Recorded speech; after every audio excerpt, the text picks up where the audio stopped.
केजरीवाल बोले, मुझे सुशासन के लिए नोबेल मिलना चाहिए। दिल्ली के पूर्व मुख्यमंत्री अरविंद केजरीवाल ने कहा कि एलजी की रोक के बावजूद उन्होंने जो काम किए उसके लिए उन्हें सुशासन पर नोबेल पुरस्कार मिलना चाहिए। इससे पहले वे मनीष सिसोदिया और सत्येंद्र जैन को भारत रत्न देने की मांग कर चुके हैं। पहली बार उन्होंने खुद को किसी बड़े पुरस्कार का हकदार बताया है। एक पेड़ माँ के नाम 2.0, यूपी में एक दिन में 37 करोड़ पौधे लगाने का कीर्तिमान। मुख्यमंत्री योगी आदित्यनाथ ने अयोध्या से एक पेड़ माँ के नाम 2.0 अभियान की शुरुआत करते हुए एक दिन में 37 करोड़ पौधे लगाने का रिकॉर्ड बनाया। योगी ने इस दौरान सेल्फी भी ली। राज्यपाल आनंदीबेन पटेल ने बाराबंकी से अभियान की शुरुआत की। सभी मंत्री जिले जिले में पौधरोपण कर रहे हैं। अभियान के लिए 52.43 करोड़ पौधे तैयार किए गए हैं। कर्नाटक में फिर सीएम बदलने की चर्चा तेज, राहुल गांधी ने बुलाई मीटिंग। कर्नाटक में मुख्यमंत्री बदलने की मांग एक बार फिर जोर पकड़ रही है। डीके शिवकुमार गुट की 2.5 साल के फॉर्मूले की बात फिर उभरी है। हालांकि सिद्धारमैया इसे खारिज करते रहे हैं। हाल ही में प्रभारी रणदीप सुरजेवाला ने स्थिति संभालने की कोशिश की थी। अब दिल्ली में राहुल गांधी ने सिद्धारमैया और शिवकुमार के साथ अहम बैठक बुलाई है, जिससे अटकलें और तेज हो गई हैं। बिहार बंद के दौरान पटना में नेताओं की गाड़ी कार्यकर्ताओं का पैदल मार्च बना चर्चा का विषय।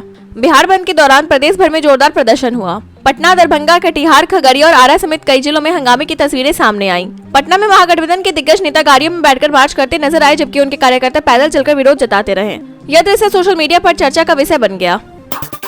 भारत बंद के दौरान बंगाल में बवाल, टीएमसी और ट्रेड यूनियनों में भिड़ंत। पश्चिम बंगाल के नक्सलबाड़ी में भारत बंद को लेकर टीएमसी कार्यकर्ताओं और लेफ्ट ट्रेड यूनियन नेताओं के बीच टकराव हो गया।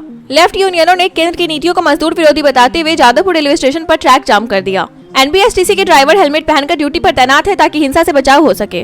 राज्य सरकार ने ड्राइवरों को सुरक्षा के लिए हेलमेट दिए, लेकिन दार्जिलिंग हिल्स को इससे बाहर रखा गया। 25 साल से फरार मोनिका कपूर अमेरिका से गिरफ्तार, सीबीआई टीम ला रही भारत। सीबीआई को बड़ी सफलता मिली है। करीब 25 साल से भारतीय कानून से फरार आर्थिक अपराधी मोनिका कपूर को अमेरिका से प्रत्यर्पण के बाद भारत लाया जा रहा है। अमेरिकी एजेंसियों की मदद से उसे हिरासत में लिया गया और अब सीबीआई की टीम अमेरिकन एयरलाइंस की फ्लाइट से उसे भारत ला रही है। यह उड़ान बुधवार देर रात भारत पहुंचने की संभावना है। बिहार चुनाव से पहले महागठबंधन में सीट बंटवारे पर खींचतान, कांग्रेस से त्याग की मांग। बिहार विधानसभा चुनाव से पहले महागठबंधन में सीट शेयरिंग को लेकर हलचल तेज हो गई है। आरजेडी और अन्य दल चाहते हैं कि यादव मुस्लिम समीकरण से आगे बढ़ते हुए नए सामाजिक समूहों को साथ जोड़ा जाए, जिसके लिए नए साथियों को मौका देना जरूरी है। ऐसे में कांग्रेस से कुछ सीटें छोड़ने की उम्मीद की जा रही है, लेकिन इसे लेकर सहमति बनाना मुश्किल हो रहा है। गठबंधन पार्टनर चाहते हैं कि सीट बंटवारा जल्द तय हो ताकि प्रचार अभियान को समय मिल सके।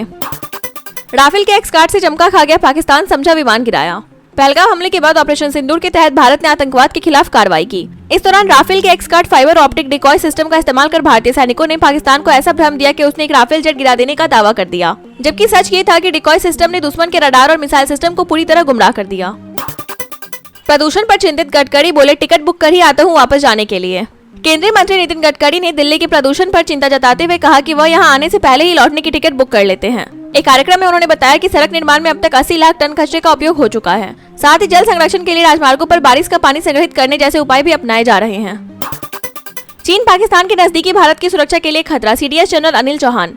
प्रमुख रक्षा अध्यक्ष जनरल अनिल चौहान ने बताया कि पाकिस्तान ने बीते 5 वर्षों में 70 से 80% हथियार चीन से खरीदे हैं, जो दोनों देशों की भारत विरोधी रणनीति को उजागर करता है। उन्होंने कहा कि चीन, पाकिस्तान और बांग्लादेश के बीच बढ़ता सामरिक झुकाव भारत की स्थिरता के लिए गंभीर खतरा बन सकता है। उन्होंने भारत पाक के बीच मई में हुए सैन्य संघर्ष को 2 परमाणु संपन्न देशों के दुर्लभ टकराव की मिसाल बताया।